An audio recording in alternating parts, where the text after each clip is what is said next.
교회에서 어떻게 섬기는가라는 부분을 생각할 때 우리는 은사라는 부분을 반드시 떠올립니다. 그런데 이 은사라는 단어를 우리가 들으면 좀 오해하는 것들이 있습니다. 사람들의 반응이 대체로 두 가지로 나뉩니다. 어떻게 나뉘냐면 첫 번째로 어떤 사람들은 나는 특별한 은사가 없는데요 라고 이야기하는 사람들이죠. 즉 이제 은사 이러면 좀 위축이 됩니다. 나는 잘하는 게 없는데요. 혹은 나는 저 사람처럼 저런 은사가 없고 혹은 나는 저 사람처럼 기도를 잘하지도 못합니다 라고 이야기합니다. 이 은사라는 단어가 들리는 순간 자신은 약간 제외된 것처럼 느끼시는 분들이 있습니다. 그런데 또 반대로 은사 이러면 어떤 사람들은 은사를 영적인 수준, 어떤 레벨, 그래서 얻게 된 경험치라고 생각하는 사람들이 있습니다. 그래서 은사 이러면 누가 더 특별한 체험을 했는가, 누가 더 소위 말해서 고차원의 영적인 능력이 있는가, 그래서 누가 더 하나님과 가까운 사람인가라고 해석을 하기도 하고 그렇게 비교를 합니다. 그래서 은사가 섬김의 도구가 아니라 영적 우월감의 근거가 되는 사람들도 있습니다. 고린도 교회의 이 두 가지 모습이 혼재되어 있었던 것입니다. 그런데 사실 이 위축됨 혹은 이 은사를 가지고 과시하는 것, 이 두 가지가 다른 것 같지만 사실은 같은 데에서 출발하는 오해입니다. 무엇이냐면 은사를 내 것이라고 생각하는 것 때문입니다. 위축된 사람들은 나는 가진 게 없다라고 생각하는 것이고, 과시하는 사람들은 나는 남들보다 더 많은 능력을 가졌다라고 생각하는 것이죠. 남들이 없는 능력이 내게는 있다. 그것이 내 것이다 라고 생각합니다. 그러나 바울은 오늘 그 본문에서, 오늘 우리가 읽은 본문에서 전혀 다른 이야기로 은사를 접근하고 있습니다.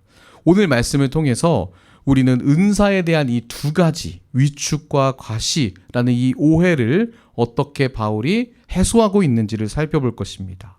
그래서 건강한 은사관이 무엇인지, 그리고 그것을 가지고 교회를 이루는 지체인 우리가 어떻게 섬겨야 하는지를 함께 살펴보고자 합니다. 먼저 이 은사라는 단어를 좀 살펴보고자 합니다. 이 은사는 헬라어로 뭐죠? 카리스마예요. 많이 들어보셨죠? 저 사람 카리스마 있다. 얘가 이렇게 우리 사용을 많이 하잖아요. 그런데 이 카리스마의 뜻이 뭐냐면 뭐라고 되어 있죠? 선물, 증여, 그리고 자질 부여라는 뜻을 가지고 있습니다. 그런데 이 단어는 헬라어 동사 카리조마라는 단어에서 나왔는데 원래 이 원어의 뜻이 무엇이냐면 아주 인상적입니다. 호의로 베풀다. 그리고 뭐죠? 아무 이유 없이 허락하다. 그리고 뭐죠? 거저 주다라는 뜻을 가지고 있는 게 은사라는 것입니다. 카리스마라는 단어의 원래 뜻입니다. 그래서 이 단어의 원래 뜻만 보더라도 우리가 여태까지 은사를 굉장히 우리가 오해하는 카리스마로 생각하고 있었네 라고 생각하게 됩니다. 은사는 그런 게 아니구나 라는 것을 이 원래 언어의 뜻으로만 봐도 우리는 오해가 사라지게 됩니다. 그래서 은사는 이 원래 뜻처럼 자격으로 얻는 게 아닙니다. 소위 이런 게 있어요.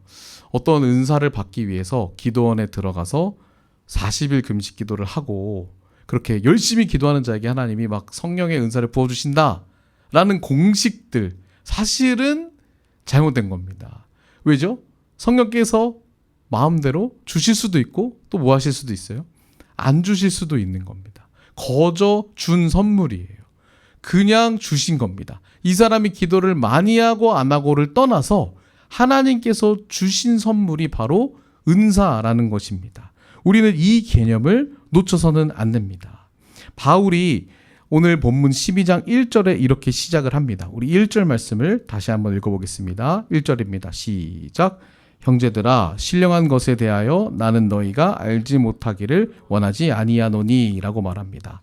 특별히 이 고린도 교회 은사가 굉장히 많았습니다. 방언도 하고 방언을 통역하기도 하고 예언하기도 하고 병고침의 은사도 많이 나타났습니다. 그런데 고린도 교인들이 은사가 풍성했지만 이 은사를 제대로 알지 못했습니다. 그래서 이 은사로 인한 문제와 갈등들이 교회 안에 가득히 생겨났던 것입니다.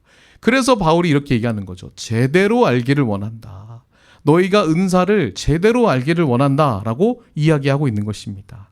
거저 받은 선물, 그것을 자기의 능력의 증거로 바꿔버린 사람들이 고린도 교회 안에 많이 있었던 것입니다. 그래서 바울은 은사에 대한 이야기를 하면서 초반에 이런 이야기들을 하는 겁니다. 제대로 알기를 원한다 라고 하면서 3절에 이렇게 얘기를 합니다. 3절의 말씀을 다시 한번 읽어보겠습니다. 3절입니다. 시작. 그러므로 내가 너희에게 알리노니 하나님의 영으로 말하는 자는 누구든지 예수를 저주할 자라 하지 아니하고 또 성령으로 아니하고는 누구든지 예수를 주시라 할 수 없느니라 라고 얘기합니다. 건강한 은사, 그리고 은사가 정말 하나님께로부터 왔는지 분별할 수 있는 기준을 먼저 얘기하는데 그것이 뭐죠? 예수 그리스도입니다. 기준이 뭡니까? 예수 그리스도를 높이는가, 그렇지 않은가의 문제입니다. 우리가 예수님을 믿게 된 것, 누구 때문이죠? 우리 안에 계신 성령 하나님이 예수를 주로 고백하게 하셨고 그 믿음을 우리에게 주신 것이죠. 그것이 믿음의 출발이자 동시에 우리에게 은사를 주신 분 역시 성령님이심을 이야기하고 있습니다.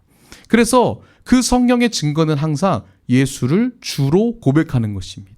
예수님을 높이는 것입니다. 그 은사를 통해서 예수 그리스도가 드러나는가, 아니면 그 특정 인물이 드러나는가, 이것을 보면 이 은사가 건강한 것인지 아닌지를 분별할 수 있다는 것입니다. 오늘날 교회 안에서 이런 좀 악패습들이 많이 있었습니다.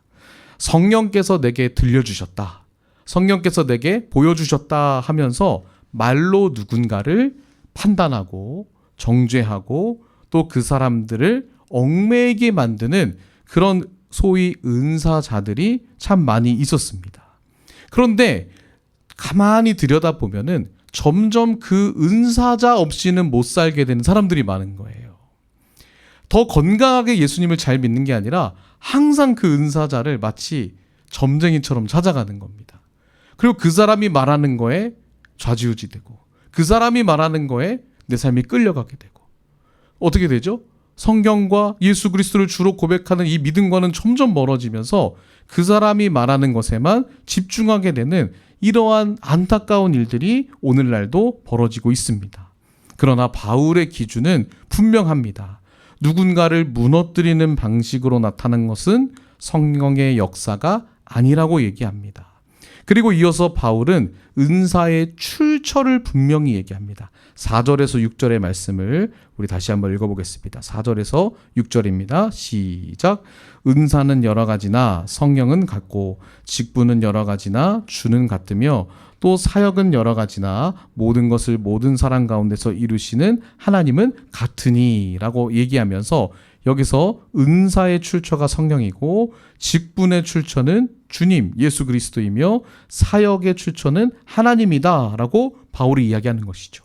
그러니까 교회 안에 가장 필요한 것들, 교회를 세워가는 데 있어서 가장 필요한 것들, 은사와 직분과 사역, 비전, 이 모든 것들의 출처가 어디라고 얘기하죠? 하나님이십니다. 삼위의 하나님이십니다 라는 이야기를 바울이 하고 있습니다. 그래서 11절에 결정적으로 이런 얘기를 하죠. 11절의 말씀도 함께 읽겠습니다. 11절입니다. 시작. 이 모든 일은 같은 한 성령이 행하사 그의 뜻대로 각 사람에게 나눠주시는 것이라. 뭐 하신대요? 나눠주시는 것이래요. 그의 뜻대로 나눠주시는 것이다 라고 얘기합니다. 은사는 성령께서 하나님의 뜻대로 나눠주시는 것, 거저주시는 것이 바로 은사의 올바른 개념입니다. 무엇이죠? 내가 개발하는 게 아닙니다. 선물입니다. 내가 막 개발해서 선물을 내가 받아내는 것이 아니라 그냥 주시는 분의 뜻에 따라서 그 선물을 받아서 누리는 것입니다. 그 선물의 용도에 맞게 사용하는 것이죠. 그래서 주님께로부터 주어진 것임을 은사를 받은 사람들은 잊어서는 안 됩니다. 사실 우리 모두에게 하나님이 은사를 주셨습니다. 예수 그리스도를 믿는 믿음이 시작되고 나서부터 우리에게 주신 은사들이 있습니다. 그런데 이 은사에 대해서 잘못된 오해가 우리에게 과시하게 하거나 위축되게 만듭니다. 그러나 오늘 바울이 은사의 출처는 주님께 있다라는 이 말이 이 과시나 위축의 오해를 동시에 무너뜨리고 있습니다. 은사를 내세우면서 사람을 판단하는 이에게 바울은 이야기합니다. 당신이 은사를 만든 것이 아닙니다. 당신의 탁월함 때문에 그 은사가 발휘되는 것이 아닙니다. 라고 이야기하는 것이죠. 자랑할 근거가 없습니다. 그 은사로 자신의 가치를 높이지 마십시오라고 이야기하는 겁니다. 반대로 나는 은사가 없습니다. 나는 가진 게 없습니다라고 위축된 사람들에게 바울은 이야기합니다. 성령께서 각 사람에게 이미 은사를, 선물을 거저 주셨습니다. 나누어 주셨습니다. 그러니 당신에게도 이미 주어진 그 선물이 있으니 위축될 근거가 하나도 없습니다. 라고 바울이 이야기하고 있는 것이죠. 그래서 은사, 거저 받은 선물은 그 사실 앞에서 우리가 위축도 과시도 모두가 아니라 하나님께서 주신 선물을 기뻐해야 된다는 것을 바울이 오늘 우리에게 이야기하고 있습니다. 그렇게 은사에 대한 출처를 분명히 알게 되면 그 목적도 분명해집니다. 아, 성령께서 나에게 주셨지. 은사는 내 것이 아니지. 은사의 출처는 성령님이시지. 라는 사실이 분명해진 사람은 그 목적도 분명해지는데 7절의 말씀을 우리 함께 읽어보도록 하겠습니다. 7절입니다. 시작. 각 사람에게 성령을 나타내심은 유익하게 하려 하심이라. 뭐 하게 하려 하심이래요? 유익하게 하려 하심이다 라고 이야기합니다. 근데 여기서 바울이 항상 유익이라는 단어를 쓸 때 이 유익이 헬라어로 쉼프헤로라고 합니다. 근데 이 뜻이 뭐냐면 항상 공동체의 유익을 말합니다. 뭐라고요? 공동체의 유익, 공동의 유익, 함께의 유익이라는 단어입니다. 그래서 이 바울 서신에 기록된 모든 유익들을 공동체의 유익으로 해석해도 그렇게 무분명합니다. 그런데 공동체를 위한 것이 목적이다라는 것을 유익이라는 단어를 통해 바울이 이야기하고 있습니다. 은사는 그래서 나를 표현하는 어떤 무대, 나를 표현하는 어떤 능력이 아니라 교회를 건강하고 아름답게 세우기 위해 주어진 선물이다라는 것을 이야기하고 있는 것입니다. 교회를 아름답게, 공동체를 건강하고 아름답게 세우기 위해 선물로 내게 주신 것이 은사의 목적입니다. 이 목적을 놓치면 은사는 완전히 반대 방향으로 흘러가게 됩니다. 공동체를 세우기 위해서 내게 선물로 주신 것을 통해서 오히려 공동체를 무너뜨리게 되는 도구가 됩니다. 고린도 교인들이 은사가 많았잖아요. 그런데 왜 그 은사가 있었음에도 불구하고 교회가 이렇게 문제가 많았을까요? 고린도 교회 사람들이 와, 하나님이 내게 주신 선물 나 짱이지, 나 이런 선물 있다 하면서 점점 과시하고 그 과시로 인해서 다른 사람들이 위축되고 이런 문제들이 점점 깊어지니까 어떻게 되죠? 교회를 세우라고 주신 그 목적대로 사용되지 않고 점점점 교회에 분열이 생겨나는 것입니다. 누군가를 판단하는 도구가 되고 누군가를 정죄하는 도구가 되고 누군가를 위축시키는 방식으로 은사가 사용되어져 버렸던 것입니다. 그래서 이 은사의 목적을 잃어버린 은사는 그것은 아무런 쓸데가 없는 것입니다. 개인의 영적 권위를 세우기 위해 쓰이는 순간 그것은 성령의 은사가 아니라 세상의 방식으로 전락되고 만 것입니다. 그래서 은사가 진짜 은사인지 아닌지는 그것이 누구를 세우며 누구를 살리고 있는가라는 것을 통해 드러나게 됩니다. 은사로 인해서 오히려 내가 없어지고 내가 사라지고 공동체와 타인을 섬기는 모습이 그 은사 속에 있다면 그것은 건강하게 그 목적대로 쓰임받고 있는 은사인 것입니다. 그러나 타인을 모독하거나 자신의 가치만 높이는 은사라면 그것은 그 목적대로 알맞게 사용되어지고 있는 은사가 아닌 것입니다. 그래서 항상 공동체, 교회를 세우고 살리고 그 타인에게 복음을 전하고 있는가, 이 목적에 맞게 사용돼야 되는 것이 성령께서 주신 은사를 잘 사용하는 것임을 여러분들 꼭 기억하시길 바랍니다. 바울은 이어서 은사의 다양함에 대해서 얘기를 하는데요. 우리 8절부터 10절까지 말씀 조금 길지만 한번 읽어보도록 하겠습니다. 8절에서 10절입니다. 시작. 어떤 사람에게는 성령으로 말미암아 지혜의 말씀을,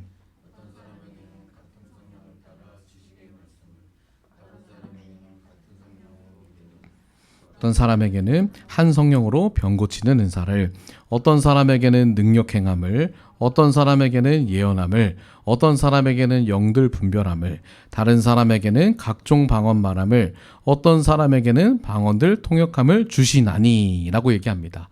이 모든 것들이 고린도 교회 안에 있었던 거예요. 굉장히 다양하죠.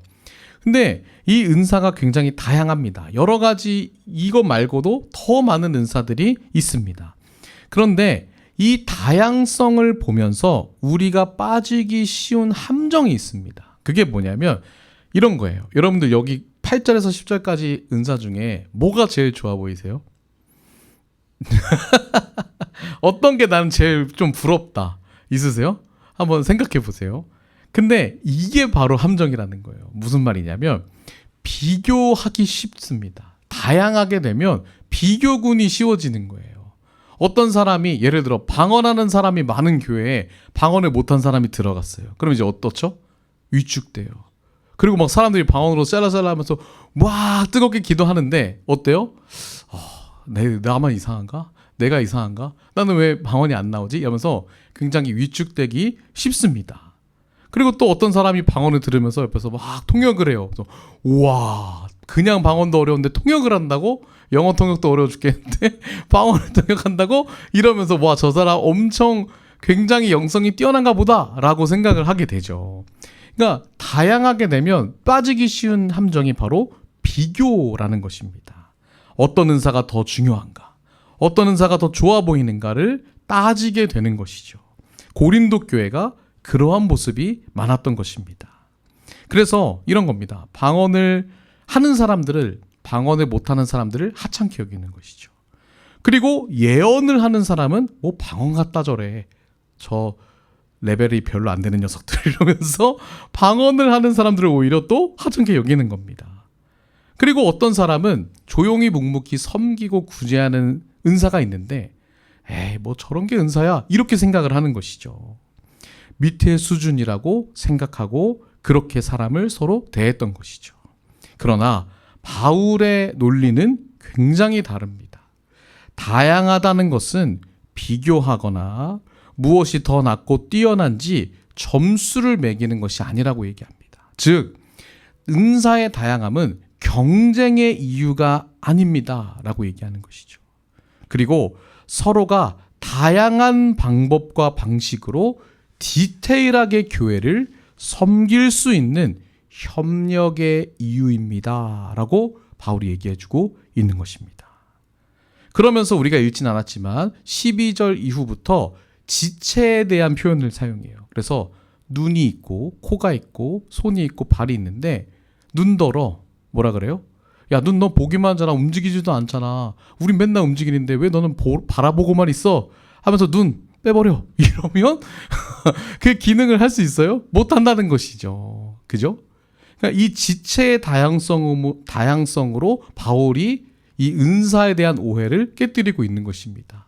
모두가 다양하지만 한 몸을 이루고 그 건강한 몸을 세워가기 위해 필요한 각자의 존재들이고 지체들이라는 얘기를, 이 은사의 다양성을 경쟁으로 삼고 있고 오해하고 있는 이 고린도 교회를 향해서 이 개념을 설명해주고 있는 것이죠. 그래서 은사가 공동체를 건강하게 이뤄가는 데 있어서 다양성이 존재한다라고 이야기하고 있는 것입니다.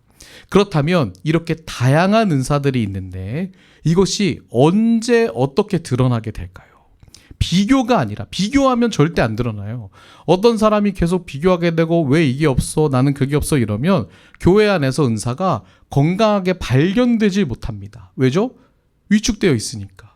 그리고 과시하고 있으니까. 그런 잘못된 관계 속에서 은사를 배우고 있기 때문에 이 은사가 드러나지 않게 됩니다. 그런데 어떻게 하면 내게 주신 선물이 받아 누려지고 그 목적에 맞게 사용될 수 있을까요? 많은 사람들이 내 은사를 찾으려고 할 때 이렇게 생각을 합니다. 내 은사는 뭐지? 내가 은사를 어떤 건지를 알아야 제대로 섬기지 라고 생각합니다. 내가 은사를 제대로 발견해야지 내가 그렇게 섬길 수 있지 라고 해서 뭐지? 이 은사가 뭐지? 하고 고민의 자리에만 머물러 있을 때가 대체로 많습니다. 그러나 성경을 보면 은사가 발견되는 자리는 비교하거나 고민하는 그 자리가 아니라 어디에서 은사가 발견된다 얘기하냐면 바로 섬김의 자리로 나갈 때 은사가 발견된다라고 이야기합니다. 그 섬김의 자리로 나간다는 것이 뭐죠? 섬김의 자리로 나갈 때 발견된다라고 말하는 것은 무엇일까요? 이 섬김의 자리로 누가 나갈 수 있을까요? 어떤 사람이 섬길까요? 교회 안에서 섬기는 사람들을 보면은 어떤 사람이 많이 섬길까요? 그것은 바로 교회를 사랑하는 마음, 그리고 한 영혼을 사랑하는 마음이 있는 사람이 섬김의 자리로 나아갑니다. 이렇게 교회 안에서 여러분 예전에 우리 교회는 지금 식사를 하지 않지만 교회에서 식사 당번 다들 해보셨잖아요. 그죠? 식사 당번 안 해보셨어요? 해보셨죠? 기억이 너무 가물가물. 교회에서, 이제 해야겠네, 우리도. 식사 당번을 하잖아요. 저희도 예전에 왜 청년부들을 5월 이렇게 어버이 주일날 저희 청년들 데리고 이제 같이 했었거든요. 근데 이렇게 음식 봉사를 하면서 뒤에서 묵묵하게 하는 거잖아요. 근데 이제 고정되는 권사님들이 계세요. 예를 들어서 이렇게 그 간을 잘 보시고 그 주방에 오랫동안 계신 분들이 있어요. 근데 그분들이 이렇게 섬길 때 어떻게 섬기죠? 저희 예전에 교회에서는 이런 권사님이 계셨어요. 권사님 너무 힘드신 거예요. 밥을 하면서. 왜냐면 밥을 다 먹잖아요. 성도들이 그날 딱 와서 오늘 좀 짜네. 오늘 좀 싱겁네. 또 이렇게 얘기를 막 하세요. 굳이 그냥 먹으면 되는데 가셔서 또 막 짜네 싱겁네 얘기를 막 합니다. 그런데 그 얘기를 들으시고 많이 상처도 받으세요. 힘들어하세요. 근데 그분이 진짜 오랫동안 식당 봉사를 하셨어요. 그런데 늘 저랑 이제 통화를 하면서 그런 것 때문에 어려워하셔서 통화를 하는데 통화하면서 뭐라고 하시냐면 목사님 그래도 성도들이 맛있게 먹고 그래도 성도들이 건강하게 먹고 이런 모습 보면 그런 소리 들어도 괜찮아요 또 이러시는 거예요. 그러면 제가 오히려 그 얘기를 제가 해주고 싶었는데 권사님이 또 이미 그걸 아시고 푸념하시면서 내 안에 하나님이 어떤 마음으로 이걸 섬기길 원하실까라는 마음을 또 본인이 고백을 하시더라고요. 그걸 들으면서 어떤 사람이 섬김의 자리로 나갈 수 있을까 했을 때 교회를 사랑하는 사람, 한 영혼을 사랑하는 사람, 그래도 맛있게 건강하게 먹어서 그것을 내가 감당할 수 있는 역할을 내게 주신 하나님께 감사한 마음이 있는 그 사람이 섬김의 자리로 나갈 수 있더라고요. 근데 그 섬김의 자리로 나갈 때, 그런 마음을 가지고 나갈 때 내가 하나님이 내게 주신 은사가 뭔지가 발견되어진다는 것입니다. 그 사랑으로 섬김의 자리로 나아가 볼 때 성령께서 이미 내게 주신 은사가 무엇인지가 발견되어진다는 거예요. 사랑으로 섬김의 자리에 있을 때. 더 쉽게 얘기하면 이런 겁니다. 저랑 아내가 하나님이 주신 은사를 요새 발견했어요. 하민이를 키우면서. 뭐냐면 색종이 접기예요. 이게 무슨 말이냐면 저 종이 접기에 이런 은사가 있는지 몰랐는데 이런 거예요. 아들이 요새 색종이 접기에 꽂혔어요. 그래서 저희 색종이 진짜 쿠팡에서 이만한 거 사도 순식간에 없어져요. 진짜 하루에 막 몇십 개씩 접는 줄 몰라요. 그런데 힘들죠. 이 색종이를 계속 접어주는 게 힘든데 아들을 이제 사랑하는 마음, 그리고 아들과 기꺼이 놀아주려고 싶은 그 마음, 그 자리에 나가다 보면은 색종이를 접어야 되잖아요. 저도 모르지만 막 유튜브 켜서 보면 접는단 말이에요. 되게 어려운 부분이 있어도 이걸 막 해내고 말아요. 그러면서 나 색종이 잘 접네? 발견되어집니다. 이게 뭐죠? 내가 사랑하는 사람의 자리에 갔을 때 그 사람을 섬기는 자리에 갔을 때 내가 어떤 능력들이 있는지, 내 안에 하나님이 어떤 선물을 주셨는지가 이렇게 드러나게 되는 거예요. 교회도 마찬가지죠. 하나님이 내게 사랑하는 교회를 주셨고, 이 교회를 위해서 내가 사랑하는 마음으로 서로를 섬길 때 거기서 내 안에 주신 은사들이 하나씩 생겨난다는 겁니다. 발견되어지는 것이죠, 사실. 사랑으로 기꺼이 그 자리에 나아가게 되면 내게 주신 은사가 발견되어집니다. 그래서 바울이 오늘 본문 12장 마지막 구절에서, 여기는 없어요. 화면에는 없는데 여러분 성경에 보시면 12장 마지막 구절을 한번 보세요. 성경 있으시죠? 12장 마지막 구절에 뭐라 그래요? 함께 읽겠습니다. 12장 마지막 구절 시작. 네, 읽어주세요. 시작.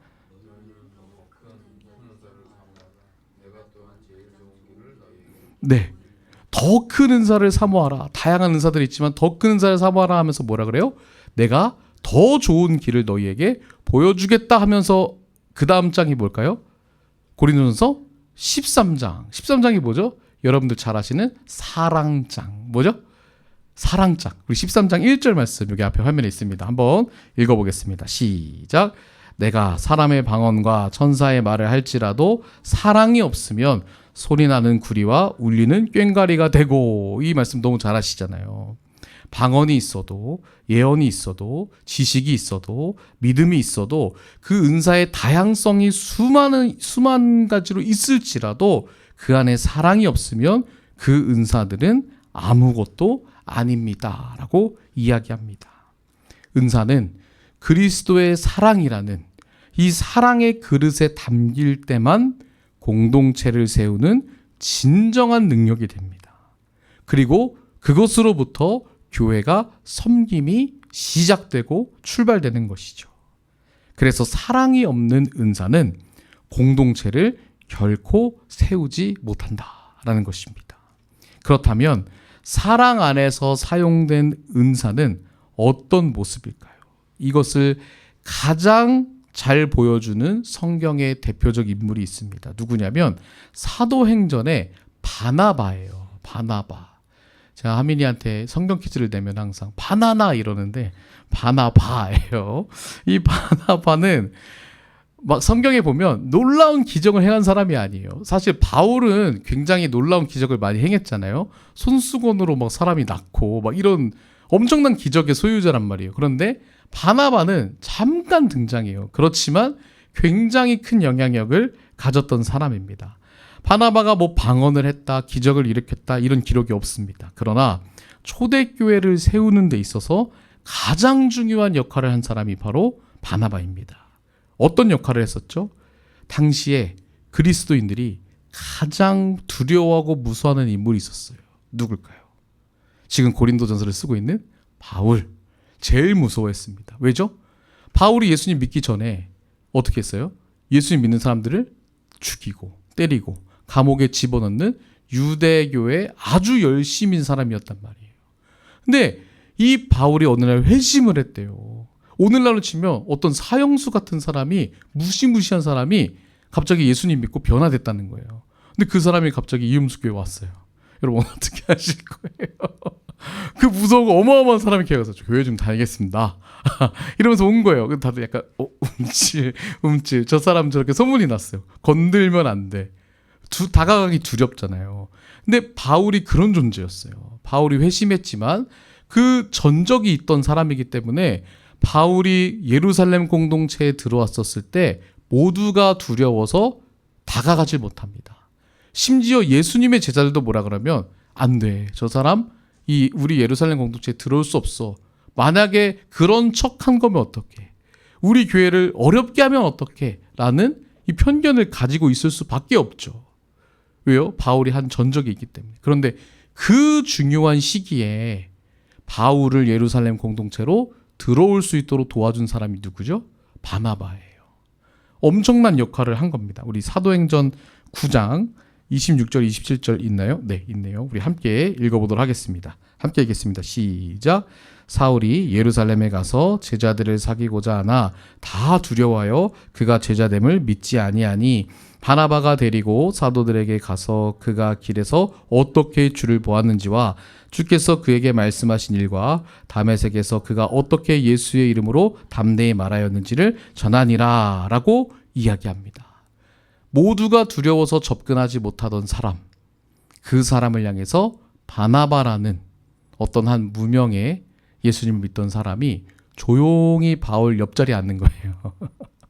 그러면서 어떻게 오셨냐고 우리 교회에.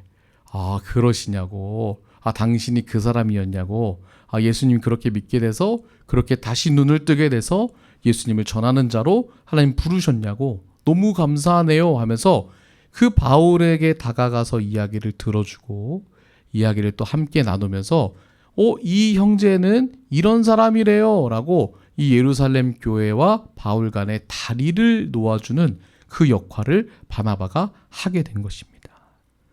바나바는 엄청난 은사가 있던 것이죠. 어떤 은사가 있었던 거예요? 한 영혼을 사랑할 줄 아는 은사, 한 영혼을 귀하게 대할 줄 아는 은사가 바나바에게 있었던 겁니다. 그리고 나중에 바울과 마가, 바나바 이렇게 전도 여행을 가게 되는데 마가가 이제 실수를 하고 실패를 해서 바울이 야 마가 데리고 가지 마 이렇게 해요. 근데 바나바가 그때 또 나서요. 뭐라 그래요? 그래도 마가에게 기회를 주고 마가를 품어야죠 합니다. 그것 때문에 바울과 막 다퉈요. 그래서 바울은 이제 따로 가고 바나바와 마가가 이제 따로 갑니다. 그 이후로 바나바 등장하진 않아요. 그런데 이 바나바가 마가를 품고 마가의 실패를 덮어주고 마가가 다시 하나님의 사람으로 살아날 수 있도록 회복할 수 있도록 묵묵히 그의 곁에 지키면서 그를 다시 전도자로 세워갑니다. 이 바나바만이 할 수 있는 은사였던 것이죠. 그리고 그래서 마가가 다시 훗날에 바울과 또 만나서 전도여행을 하고 그것을 또 마가가 기록하며 이렇게 하나님 나라가 다시 또 이들을 통해서 세워지는 역사가 나타납니다. 이런 모습을 보고 사도들이 이 바나바의 원래 바나바가 바나바라는 이름이 아니에요. 우리 사도행전 4장 36절에 보면은 이렇습니다. 구브로에서 난 레위족 사람이 있었으니 이는 뭐래요? 요셉이에요. 원래 이름이. 그런데 사도들이 일컬어 바나바라 했던 거예요. 별명을 붙여준 거죠. 근데 가로에 뭐라고 돼 있어요? 번역하면 뭐래요? 위로의 아들이다.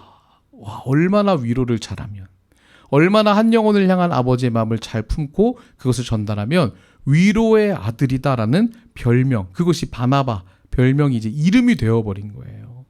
이 은사가 어디서 발견돼요?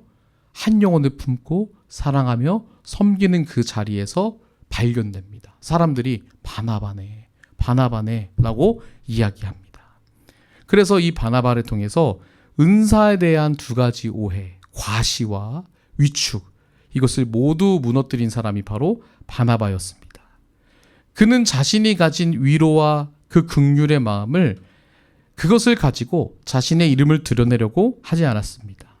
그래서 과시하지 않았죠.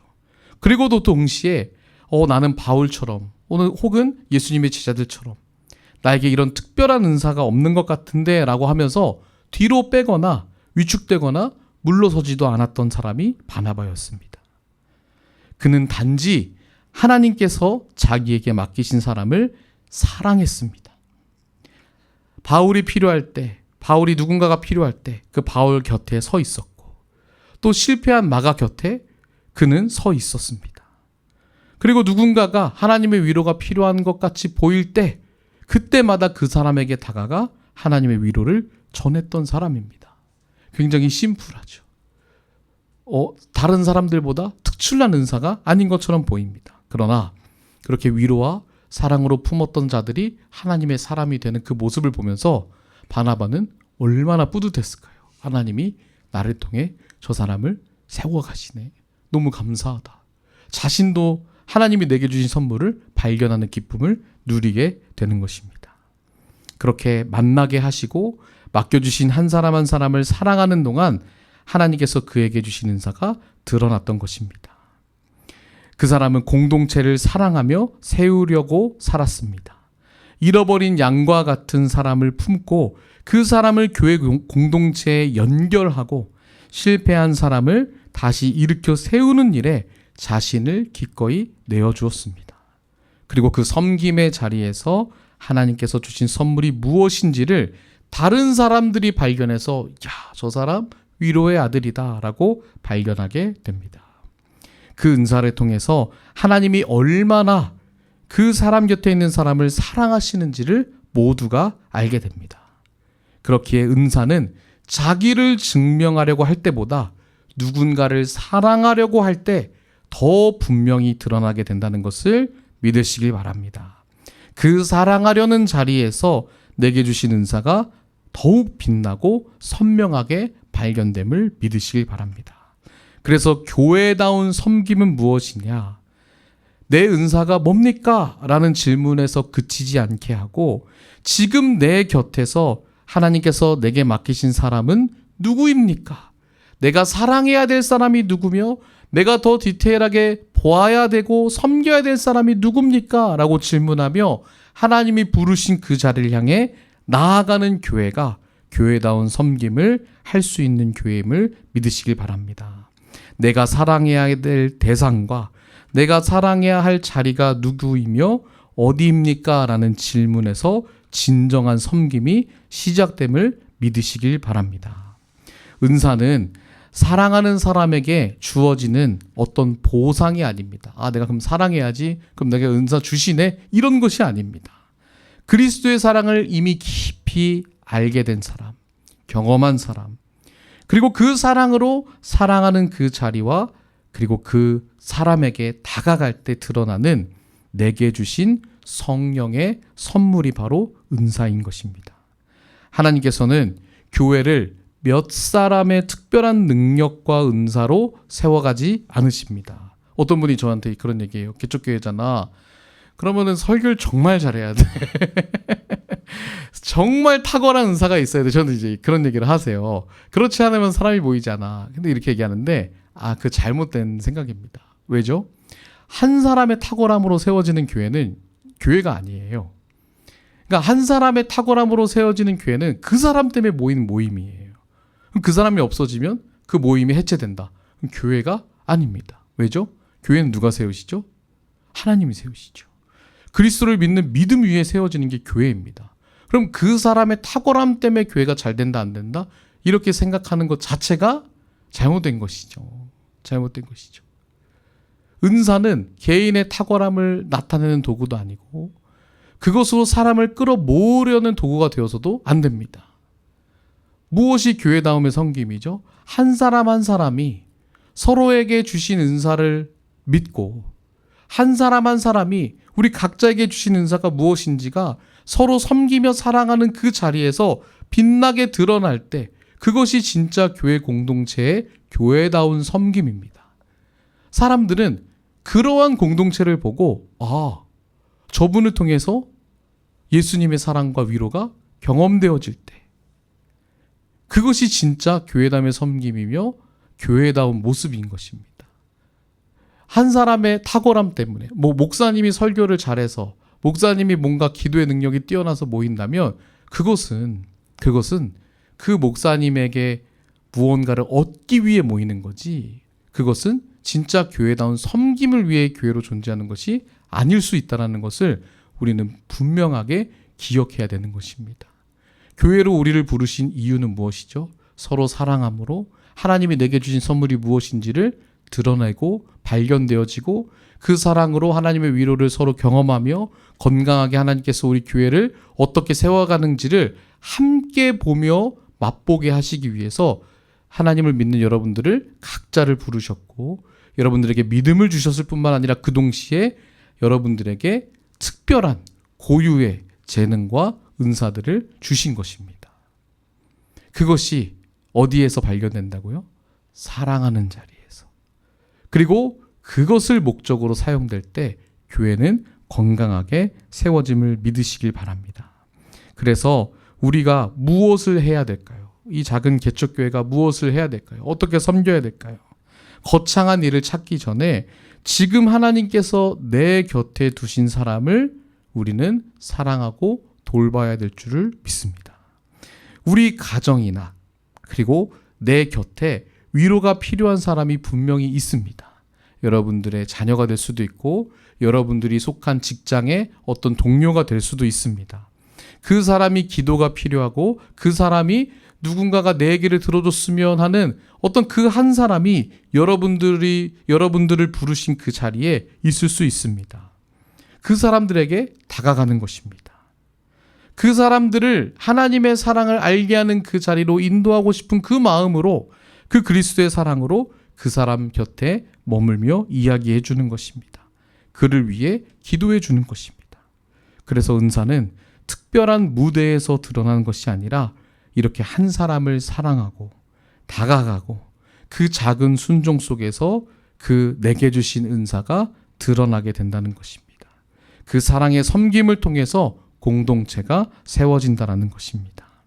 하나님께서는 섬기는 사람에게 은사를 보여주시고 사랑하는 사람들을 통해서 교회를 세워가십니다. 그래서 교회다운 섬김은 내가 무엇을 할 수 있는가에서 시작되지 않습니다. 내가 누구를 사랑할 것인가에서 교회다움의 섬김이 시작됨을 믿으시길 바랍니다. 이번 한 주간 하나님께서 여러분 곁에 맡기신 한 사람을 떠올려 보시고 그 사람을 위해 기도해 보시고 그 사람에게 용기 내어 다가가 보시고 그 사람에게 작은 섬김으로 섬겨 보시기를 주님의 이름으로 축복합니다. 그 작은 사랑의 순종을 통해서 하나님께서 우리에게 주신 은사가 발견되어질 것입니다. 그 은사가 연결되어져서 주님께서 뜻하신 교회로 우리 모두가 함께 세워져 갈 것입니다. 우리 이음숙 교회가 바나바처럼 그리고 바울처럼 예수님을 닮아감으로 한 사람을 품고 세우며 성령께서 주신 은사로 서로를 살리고 세워가는 아름다운 공동체가 되기를 주님의 이름으로 축원합니다.